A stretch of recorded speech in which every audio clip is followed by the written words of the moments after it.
அல்லாஹ்வுடைய பாதையிலே நான் நற்பணிகளுக்காக என்னை விடுங்க, ஞாயிற்றுக்கிழமை அல்லாஹ்வுடைய பாதையில நானும் தாவா பணிகளுக்கு போறேன், நல்ல நல்ல காரியங்கள்லாம் என்னை இணைத்துக்கிறேன் சொல்லுவானா? சின்னஞ்சிறு பிள்ளை பேசுமா? தம்பி உனக்கு என்னப்பா பிடிக்கும் சொல்லு அப்படின்னு கேட்டா, எனக்கு ஐபோன் பிடிக்கும் கேட்பான். சீக்கிரமா நான் மௌத்தா போன கேடிஎம் பைக் வேணும்னு கேட்பானா இல்லையாங்க? விதவிதமா கேட்பான் கேள்வி. எனக்கு அந்த போனு வேணும், இந்த போனு வேணும், வீட்டுல விளையாடுறதுக்கு பிளே ஸ்டேஷன் வேணும், அப்படி வேணும் இப்படி வேணும்ட்டு சின்னஞ்சிறு சிறுவன் 1000 கேள்விகளை கேட்பான். அல்லாஹ் சொல்லுவான், உங்களுக்கு விருப்பமான பொருட்களை தான தர்மங்கள் செய்யாவிட்டில் நீங்கள் முழுமையான நல்லவர்களை பெற்றுக்கொள்ள முடியாது என்று அல்-பக்ராவில் அல்லாஹ் ரப்பல் ஆலமீன் சொல்லுகின்றான். இப்படி உனக்கு விருப்பமான பொருட்களை தான தர்மம் செய்யலன்னா முழுமையான நல்லவர்களை பெற முடியாதுப்பா. அஊது பில்லாஹி மினஷ் ஷைத்தானிர் ரஜீம். பிஸ்மில்லாஹிர் ரஹ்மானிர் ரஹீம். இன்னல் ஹம்தலில்லாஹி நஹ்மதுஹு வ நஸ்தஈனுஹு வ நஸ்தக்ஃபிருஹு வ நஊது பில்லாஹி மின் ஷுரூரி அன்ஃபுஸினா வ மின் ஸய்யிஆத்தி அமாலினா. من يهده الله فلا مضل له ومن يضلل فلا هادي له واشهد ان لا اله الا الله واشهد ان محمدا عبده ورسوله اما بعد. يا ايها الناس اتقوا ربكم الذي خلقكم من نفس واحده وخلق منها زوجها وبث منهما رجالا كثيرا ونساء واتقوا الله الذي تساءلون به والارحام ان الله كان عليكم رقيبا. வார்த்தைகளில் சிறந்தது அல்லாஹ்வுடைய வார்த்தை என்றும், வழிகாட்டுதலில் சிறந்தது அண்ணலம் மகனார் நபிகள் நாயகம் ஸல்லல்லாஹு அலைஹி வஸல்லம் அவருடைய வழிகாட்டுதல் என்றும், காரியங்களில் மிக கெட்டது மார்க்கத்தின் பெயரால் ஏற்படுத்தக்கூடிய பிதஅத்துகள் என்றும், ஒவ்வொரு பிதஅத்துகளும் வழிகேடுகள், அந்த வழிகேடுகள் அனைத்தும் நம்மை நரகில் கொண்டு போய் சேர்க்கும் என்பதை அல்லாஹ்வுடைய தூதர் அவர்கள் தங்களுடைய ஒவ்வொரு சொற்பொழியினுடைய ஆரம்பத்திலும் இந்த மனித சமுதாயத்திற்கு அச்சமூட்டி எச்சரிக்கை செய்த நபி வழியை நம் அனைவர்களுக்கும் மத்தியிலும் நினைவுபடுத்தியவனாக என்னுடைய உரையை ஆரம்பம் செய்கின்றேன். பெரும் புகழும் கருணையும் கொண்ட எல்லாம் வல்ல அல்லாஹ்வுடைய நல்லடியார்களே, நாம் எல்லாம் வீணாக படைக்கப்பட்டு விடாமல் நமக்கு ஒன்று ஒரு வேதம் உண்டு, நம்மை வழிநடத்தி செல்ல ஒரு தூதர் உண்டு எல்லாம் நமக்கு அறிவுறுத்தப்பட்டுத்தான் இந்த பூமிக்கு நாம் அனுப்பப்பட்டிருக்கின்றோம். அந்த வகையில் மனிதர்கள் என்ற அடிப்படையில் நாம் மறதிகளாக மறந்து நிறைய விஷயங்களை செய்து கொண்டிருக்கக்கூடிய காரியங்களை பார்க்கின்றோம். அந்த வகையில் இந்த உலகத்தில் எல்லா மனிதனும் மறுமைக்கு ஆசைப்படுகின்றோம், சோனத்தை அடைய வேண்டும் என்று இலக்கு வைத்திருக்கின்றோம். ஏதாவது ஒரு முஸ்லீம் இடத்துல போய் கேட்டாலும் அவர் தொழுதிருக்க மாட்டார், நோன்பு வைத்திருக்க மாட்டார். பெயரளவில் கூட இருக்கக்கூடிய ஒரு முஸ்லீம் இடத்துல கேட்டாலும், என்னப்பா உனக்கு என்னப்பா ஆசை? நான் சோனம் செல்ல வேண்டும், நான் மறுமையில வெற்றி பெற வேண்டும் என்று தான் எல்லா மனிதர்களுடைய ஆசைகளிலும் இருக்கும். ஆனால் அந்த ஆசை என்பது மறுமையை அடைய வேண்டிய ஆசையாகவே இல்லாமல் வாழ்க்கையிலும் பிரதிபலிக்க வேண்டும். மறுமையினுடைய ஆசை வெறும் வெற்று ஆசையாக இல்லாமல் என்னுடைய வாழ்க்கையை நடைமுறையாக அதற்கான அமல்களையும் அதற்கான முன் ஏற்பாடுகளையும் செய்தால்தான் அல்லாஹ் ரப்புல் ஆலமீன் அவன் தரவிருக்கக்கூடிய அந்த பிரம்மாண்டமான சுவர்க்கத்தை தருவான். அதற்கான முன்னேற்பாடுகள் எப்படி இருக்கின்றது? நம்முடைய மனதில் மேல் மனதாக இருக்கின்றதா, ஆழ்மனதில் பதிந்து அதற்கான நடைமுறைகளில் நாம் ஈடுபடுகின்றோமா என்பதைத்தான் இந்த நேரத்தில் நாம் பார்க்க வருகின்றோம். உத்தம நபியினுடைய உண்மை தோழர்கள் மறுமை சுவனம் என்று விட்டால் அவர்கள் நேரம் காலம் எல்லாம் பார்க்க மாட்டார்கள். அவர்கள் தங்களுடைய பொருளாதாரம் ஆயிற்று, என்னுடைய பிள்ளை ஆயிற்று, என்னுடைய செல்வம் ஆயிற்று என்றெல்லாம் அதிலேயே கவனத்தை செலுத்திக் கொண்டிருக்க மாட்டார்கள். அல்லாஹ் என்று விட்டால் அவர்களுடைய உள்ளங்கள் நடுநடுங்கும் என்று அல்லாஹ் சொல்லி காட்டுகின்றானே, அது போன்ற ஒரு நடுக்கத்தை அந்த தோழர்கள் உணர்ந்திருந்தார்கள். எந்த நேரமாகட்டும் எந்த பொழுதாகட்டும் அல்லாஹுவை பற்றி கூறப்பட்டால் உடனே அந்த சபைக்கு வரக்கூடியவர்களாக, நல்ல நல்ல காரியங்களில் தங்களை ஈடுபடுத்திக் கொள்ளக்கூடியவர்களாக இருப்பார்கள். அதில் முதலாவதாக பார்க்கின்றோம் அபூ தல்ஹா ரலியல்லாஹு அன்ஹு. இவங்க யார்? நிறைய செய்திகள் இவர்களை பற்றி நமக்கு தெரிந்திருக்கும். எப்படி இஸ்லாத்திற்கு வருகிறார்கள், ஒரு பிற மத கொள்கையில் இருக்கின்றார், இஸ்லாத்தை நோக்கி வருகின்றார் என்றால் திருமணம் முடிப்பதற்காக ஒரு பெண்ணை பார்க்கின்றார்கள். யார்? உம்மு சுலைம் ரலியல்லாஹு அன்ஹா அவங்களை பார்க்கிறாங்க. நான் உன்னை திருமணம் முடிக்க வேண்டும், அதற்கு நீ இஸ்லாத்திற்கு வந்தால் அந்த மகராக நான் எடுத்துக்கிறேன், நீங்க இஸ்லாத்துக்கு வாங்க என்று அந்த தாயார் கூறுகிறார்கள். அதே போல இஸ்லாத்திற்கு வருகின்றார். பெண்ணுக்காக வந்து அப்படியே சென்று விட்டாரா? வாழ்க்கை மாறிவிட்டதா? இன்று நிறைய பேர் இஸ்லாத்திற்கு வருகிறார்கள், பெண்ணிற்காக வருகிறார்கள், பொருளுக்காக வருகிறார்கள், இந்த உலகத்துடைய ஆசாபாசங்களுக்காக வருகிறார்கள். வந்த பொழுதிலும் இங்கே நிலைத்திருக்கிறார்களா? பெண்ணை பார்த்தேன், சுகத்தை பார்த்தேன், சென்று விட்டேன், அப்படியே போயிடுறாங்க. ஆனால் அபு தல்ஹா ரலியல்லாஹு அன்ஹு அவங்க பெண்ணிற்காக வரவில்லை. இந்த மார்க்கத்தை நம்புகிறார்கள், உறுதியாக இருக்கிறார்கள். நீங்க ஹதீஸ் கிரந்தங்கள்ல கேடயம் அப்படின்னு போட்டு பார்த்தான்னு வச்சுங்களேன், நபித்தோழர்ல இவங்க தான் வந்து நிற்பாங்க. அல்லாஹ்வுடைய தூதருக்கு கேடயமாக இருந்தார்கள், பக்கபலமாக இருந்தார்கள். எப்படிப்பட்ட போர்க்களமாக இருந்தாலும் சரி, அல்லாஹ்வுடைய தூதருக்கு ஒரு கேடயமாக பக்கபலமாக, அல்லாஹ்வுடைய தூதரே, எதிரியினுடைய அம்புகள் கூட்டிலிருந்து மேலே உங்கள் மீது பாய முடியாது, என்னை தாண்டித்தான் உங்கள் மீது பாய முடியும். அவர்களுடைய வாட்கள் எல்லாம் வீசப்படும், ஆனால் என்னை தாண்டித்தான் உங்கள் மீது படும். நான் அப்படிப்பட்ட பக்கபலமாக இருப்பேன், உங்களுக்கு எந்த கவலையும் பட தேவையில்லை என்று சொல்லக்கூடிய அளவிற்கு உறுதியாக இருந்தால், வலிமையாக இருந்தார்கள் மார்க்கத்தில்.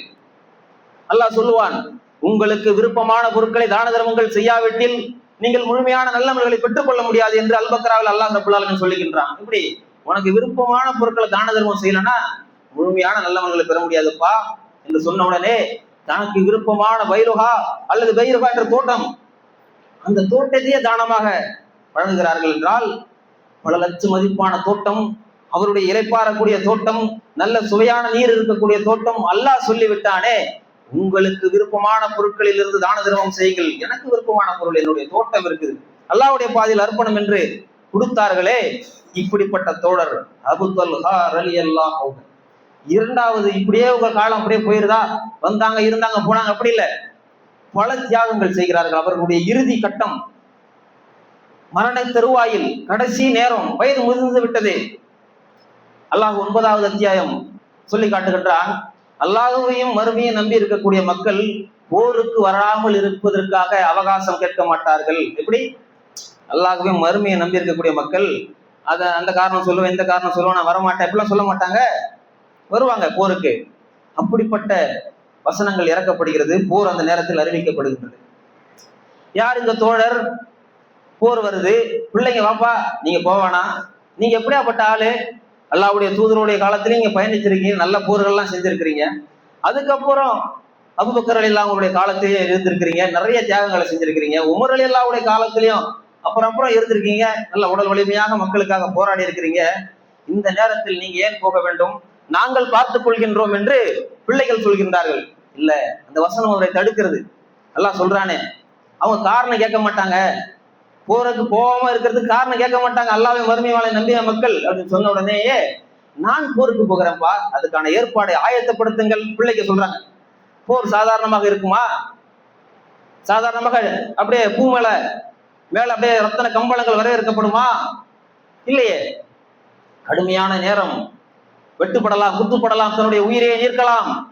அப்படிப்பட்ட நேரத்தில், வயது முதிர்ந்த நேரத்தில் நான் அல்லாஹ்வுடைய பாதையிலே செல்கின்றேன் என்று சொல்கின்றார்கள்.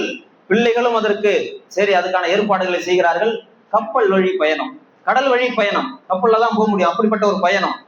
போகக்கூடிய நேரத்திலே அவங்க மௌத்தாயிடுறாங்க. அந்த நேரம் கடல், அப்புறம் பிறகுதான் அவங்க கரைக்கு ஒதுக்கப்படுகிறார்கள், கரையில சேருகிறார்கள் என்று வரலாறு சொல்கின்றது.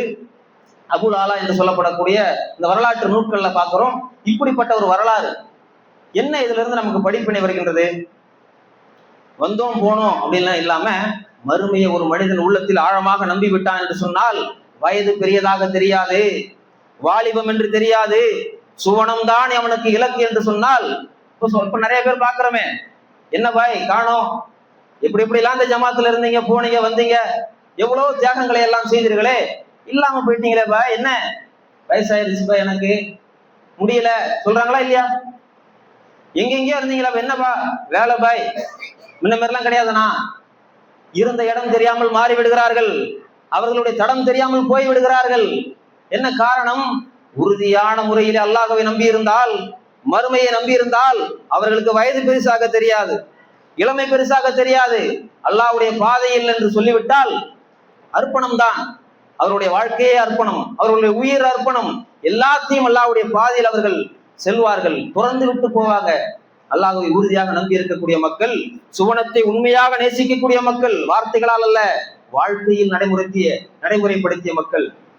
அப்போ காரணம் சொல்ல மாட்டாங்க, எனக்கு வயசாயிருச்சு, எனக்கு வேலை இருக்குது, எனக்கு அப்படிப்பட்டேன் இப்படிப்பட்ட நைட்டு ஃபுல்லா கஷ்டப்பட்டேன் சொல்ல மாட்டாங்க. அல்லாஹ்வுடைய பாதையா, தான தர்மங்களா, நன்மையான காரியங்களா, தாவா பணிகளா, நான் வருகிறேன் என்று புறப்படுவாங்க. அப்ப இப்படிப்பட்ட தோழர் எப்படி இஸ்லாத்திற்கு வந்தார், எப்படிப்பட்ட பாடுகளை நடுவிலே பட்டார், என்னென்ன காரியங்களை எல்லாம், உண்மையான காரியங்களை எல்லாம் சேர்த்து வைத்தார். ஒரு மனிதன் ஆரம்பத்துல ஸ்டாரா அப்படி மின்னலாம், கடைசியில் அவனுடைய நிலைமை என்ன? அப்படி வந்தாருப்பா, எப்படி போனார், கடைசியில் எங்கப்பா இருக்காரு? அல்லாஹ் முதல்ல நடந்ததெல்லாம் பார்க்க போறது கிடையாது. அவனுடைய இறுதி முடிவு, மரண தருவாயில் அவன் எப்படிப்பட்ட காரியத்தை செய்தான், எப்படிப்பட்ட நல்லமல்களோடு இறைவனிடத்திலே அவர் சென்றார். இறுதி முடிவையும் முதலையும் பார்க்கணும், முடிவையும் பார்க்கணும். மொத்தல நிறைய பேருக்கு முதல்ல எப்படியாவது இருந்திருப்பாங்க, கடைசி காலத்தில் நல்லவர்களாக, திருந்தியவர்களாக, நேர்வழிப்பட்டவர்களாக, நன்மையான காரியத்தில் நிலைத்திருப்பவர்களாக மாறி இருப்பார்கள். அப்படிப்பட்ட நம்ம எப்படி முதல்ல நல்லவர்களாக இருந்தோமோ அதே போன்று நல்லவர்களாகவே நன்மையான காரியத்திலே நாம் பயணிக்க வேண்டும் என்பதற்கு இந்த செய்திகள் நமக்கு ஒரு படிப்பினையாக உணர்த்துகின்றது. அடுத்ததாக ஒரு பாருங்கள், ஒரு தோழர், சின்னஞ்சிறு இளம் பிராயம், யார்? ரபியா பின் காப் ரலியல்லாஹு அன்ஹு. இவர் எப்படிப்பட்ட ஒரு தோழர்?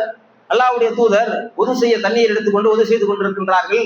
அந்த நேரத்தில் அந்த தோழர் சின்னஞ்சிறு பையன், அவங்க அல்லாஹ்வுடைய தூதர்கிட்ட இப்படிப்பட்ட ஒரு நிறைய அனஸ் ரலியல்லாஹு அன்ஹு, இவங்க இப்படிப்பட்ட சிறு சிறு தோழர்கள், இந்த சின்னஞ்சிறு பிராயத்திலேயே இருக்கக்கூடிய தோழர்கள், இவ்வளவு இருக்கக்கூடிய நேரத்துல இந்த ரபியா பின் காபும் அது போன்ற ஒரு தோழர் தான், அது போன்ற ஒரு இளம் வயது சகாபாக்கள் தான்.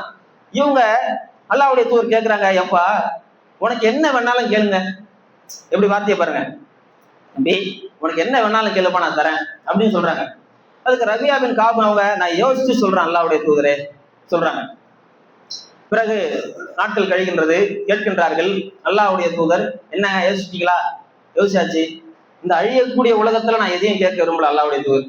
சின்னஞ்சிறு சிறுவனுடைய வாய்களில் இருந்து வந்த வார்த்தையை பாருங்கள், இந்த அழியக்கூடிய உலகத்தில் நான் எதையும் கேட்கவில்லை அல்லாஹ்வுடைய தூதரே, எனக்கு ஒரு ஆசை உண்டு, நான் அதை உங்களிடத்திலே சொல்கின்றேன்.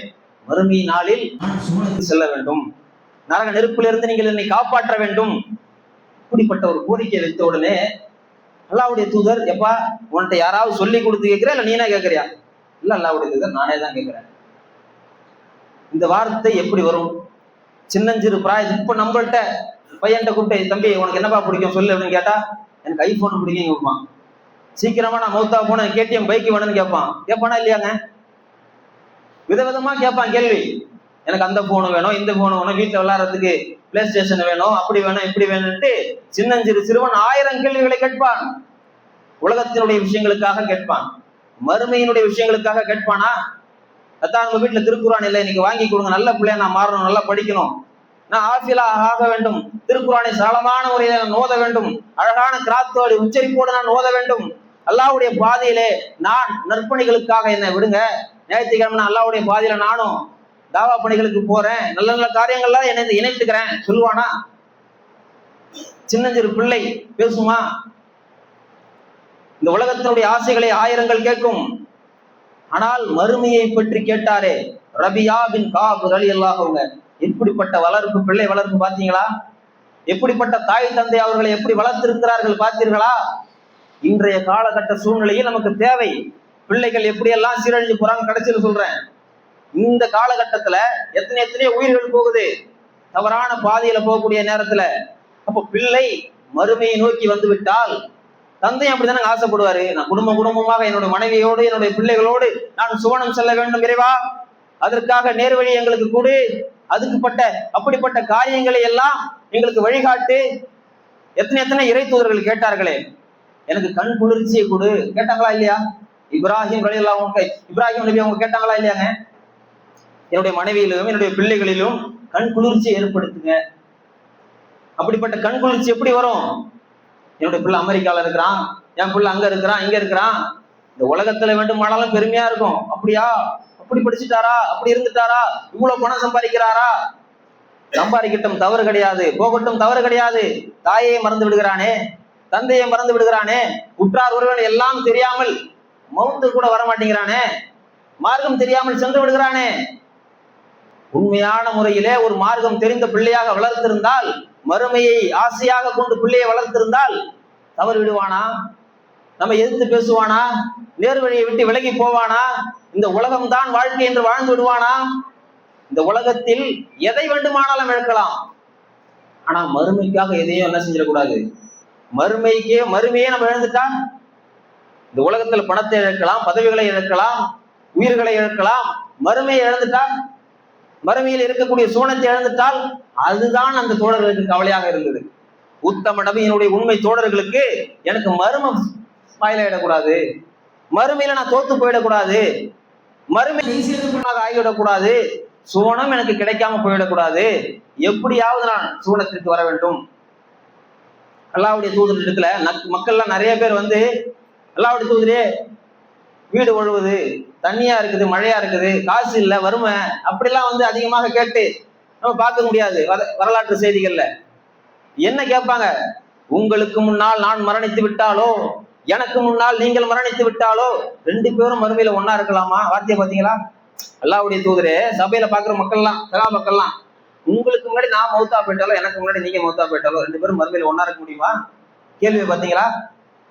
நம்பாளு கேட்பான், ரெண்டு பேரும் ஜாலியா சாயங்காலம் அங்க ஒன்னா இருக்கலாமா, இங்க ஒன்னா இருக்கலாமா, அப்படி போலாமா, அந்த சினிமாவுக்கு போலாமா, தலைவன் அங்க வந்திருக்கு அங்க போலாமா, இப்படி கேட்டுட்டு இருக்கான் இளைஞர் இந்த காலத்துல. அன்றைய காலகட்டத்தில் வாழ்ந்த நபி தோழர்கள் எப்படி கேட்டாங்க? மறுமையில ரெண்டு பேரும் ஒன்னா இருக்கலாமா? நிச்சயமாக இருப்பீர்கள், சாலிகின்களோடு, சுகதாக்களோடு, நீங்கள் உயிர் தியாகிகளோடு நாளை மறுமையிலே ஒன்றாக இருப்பீர்கள். இறைவனை நீங்கள் நிச்சயமாக நம்பி மறுமையை நம்பிக்கை கொண்டு நல்லமல்கள் செய்தால் நீங்க மறுமையில் அல்லாஹ்வுடைய தூதரோட இருக்கலாம், கவலைப்படாதீங்கன்ட்டு வசனம் இறங்கப்பட்டவுடன் தான் அவர்களுடைய உள்ளங்கள் ஆசுவாசப்பட்டது என்று வரலாற்றிலே பார்க்கின்றோம். அப்ப எப்படிப்பட்ட தியாகம், எப்படிப்பட்ட உண்மையான நம்பிக்கை! நம்பிக்கை மறுமையை நம்பினாதானே இந்த வார்த்தை வரும் வாயில. மறுமையை ஒருத்தன் உறுதியா நம்பினா வார்த்தை மட்டும் வாயில வராது, வாழ்க்கையிலும் வரும். வந்துதா இல்லையா? செயல்படுத்தினாங்களா இல்லையா? தள்ளாத வயதிலையும் அல்லாஹ்வுடைய பாதையில அறப்போருக்கு போனாங்களா இல்லையா? பிள்ளை சின்னஞ்சிறு பிள்ளை தான், எது வேண்டாலும் அல்லாஹ்வுடைய தூதரை கேட்கலாம். அல்லாஹ்வுடைய தூதரே அதை கொடுங்க, இதை கொடுங்க, தங்கத்தை கொடுங்க, வெள்ளியை கொடுங்க, பணத்தை கொடுங்க, நல்லா வாழணும், எனக்கு வீட்டை கட்டி கொடுங்க, எதை வேணா கேட்டுக்கலாம். அந்த பிள்ளை ரபியா பின் காபு ரலியல்லாஹு அவங்க கேட்கலையே. மறுமையில நான் ஒன்னா இருக்கணும், மறுமையில நான் ஜெயிக்கணும், நரக நெருப்புல இருந்து என்னை காப்பாத்துக்கணும் இந்த பிள்ளை கேட்டுச்சு. அதுக்கு அல்லாஹ்வுடைய தூதர் என்ன சொன்னாங்க? நல்ல முறையில ஒழு செஞ்சு தொழுது, அதிகமான முறையில நீங்க தொழுகை சரிவர நிறைவேற்றுங்கள், நான் நிச்சயமாக அதற்காக பிரார்த்தனை செய்கின்றேன் என்றெல்லாம் அல்லாஹ்வுடைய தூதர் செய்திருக்கிறார்கள் என்று சொன்னால் அதுதான் நபி தோழர்கள், அதுதான் அவர்களுடைய வாழ்க்கையெல்லாம் மாற்றி அமைத்திருக்கிறது என்று சொன்னால் நம்மிடத்திலும் அது போன்ற மாறுதல்கள் வர வேண்டும். நான் மறுமையை நம்புறேன், நான் சுவனத்துக்கு போறேன்ட்டு ஆசை வார்த்தை மட்டும் இருந்தா போதாது, வாழ்க்கையிலும் நடைமுறைப்படுத்துவதற்கான வழிகளை தேடிக்கொள்ள வேண்டும்.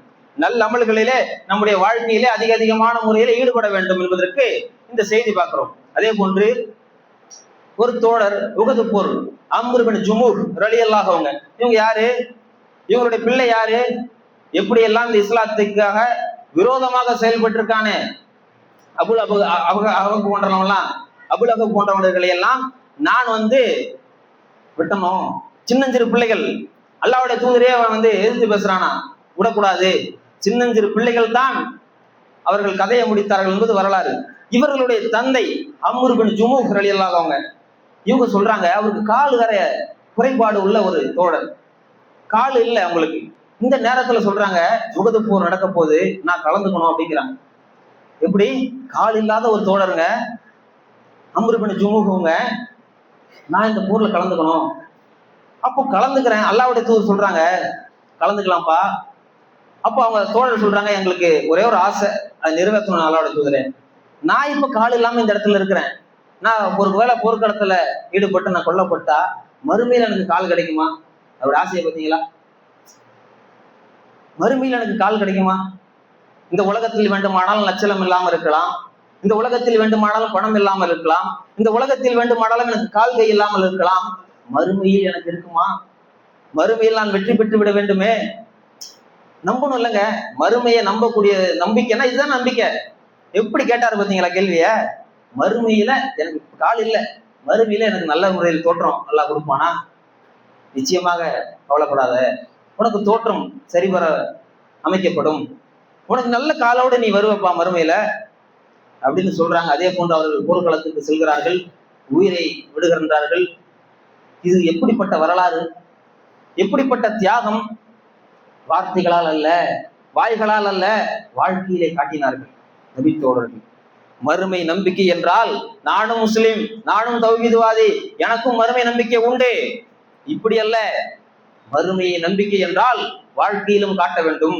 வார்த்தைகளால் சொல்லிவிட்டு செல்வது கிடையாது, அப்படியே மேல் மனதில் உள்ள நம்பிக்கைகளால் கிடையாது.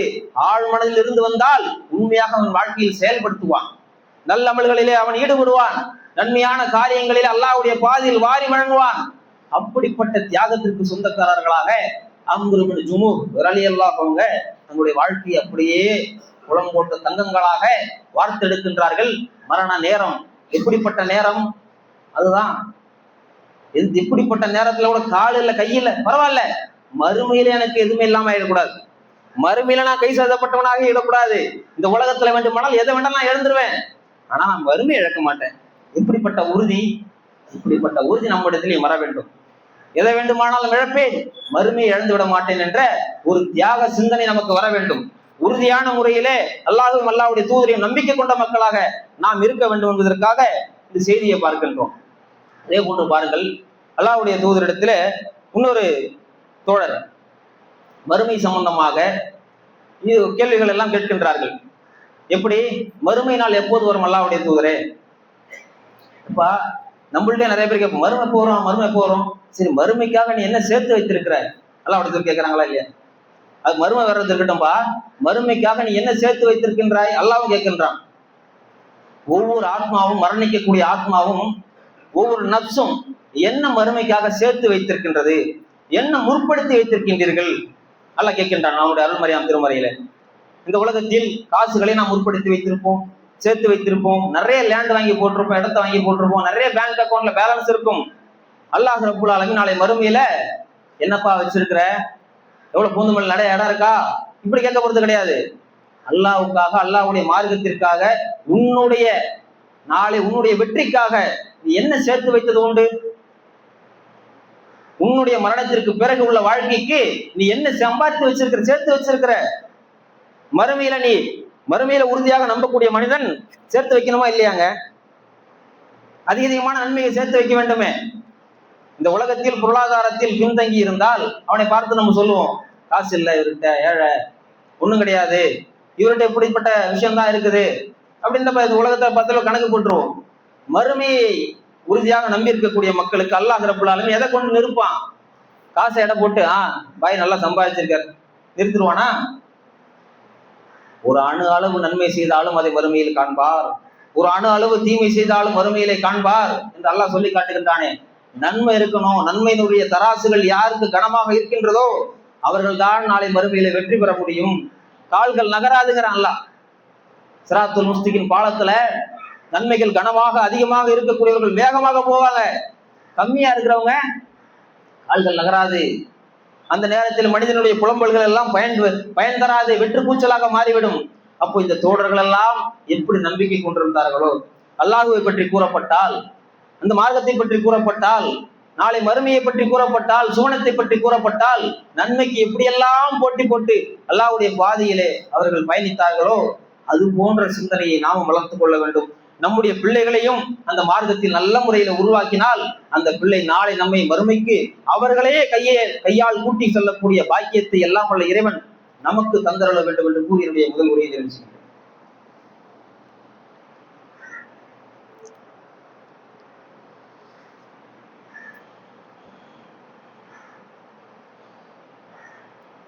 அன்பார்ந்த சகோதரர்களே, மறுமை நம்பிக்கை வெறும் வாய்களால் இல்லாமல் வாழ்க்கையில் ஏராளமான தோழர்கள் அவர்கள் உள்ளங்களில் மட்டும் வைத்துக் கொள்ளாமல் அதை பிரதிபலிப்பாகவே காட்டி அவர்களுடைய பொருளாதாரமாக இருந்தாலும் செல்வங்களாக இருந்தாலும் தன்னுடைய உயிராக இருந்தாலும் அல்லாஹ்வுடைய பாதையிலே அவர்கள் ஈர்த்திருக்கின்றார்கள்.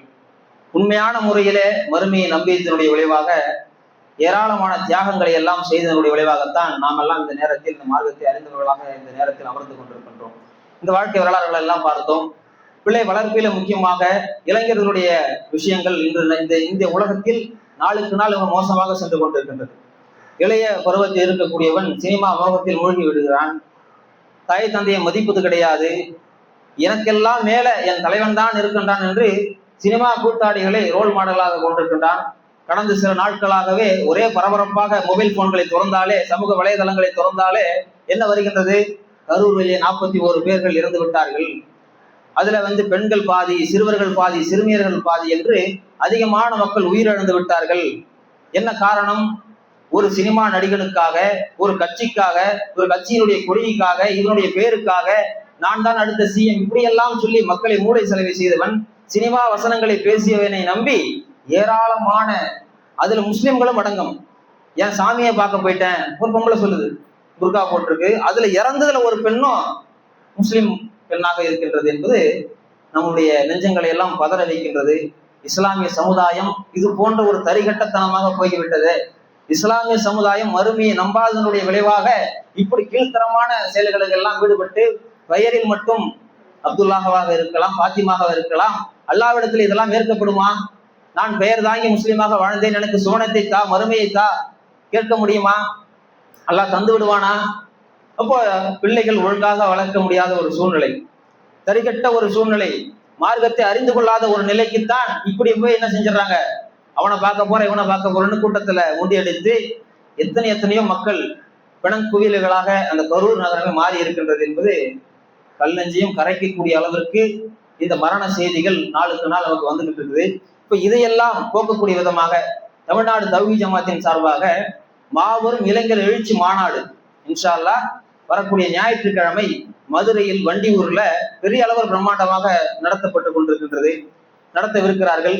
அதுக்கு நிறைய கண்காட்சி அரங்கங்கள்லாம் போட்டிருக்கிறோம், 18 கண்காட்சி அரங்கங்கள்லாம் போட்டு நம்முடைய திருவள்ளூர் மேற்கு மாவட்டத்தின் சார்பாக கூட இஸ்லாமியர்கள் இந்த நாட்டிற்காக ஏராளமான தியாகங்களை செய்திருக்கிறார்கள்.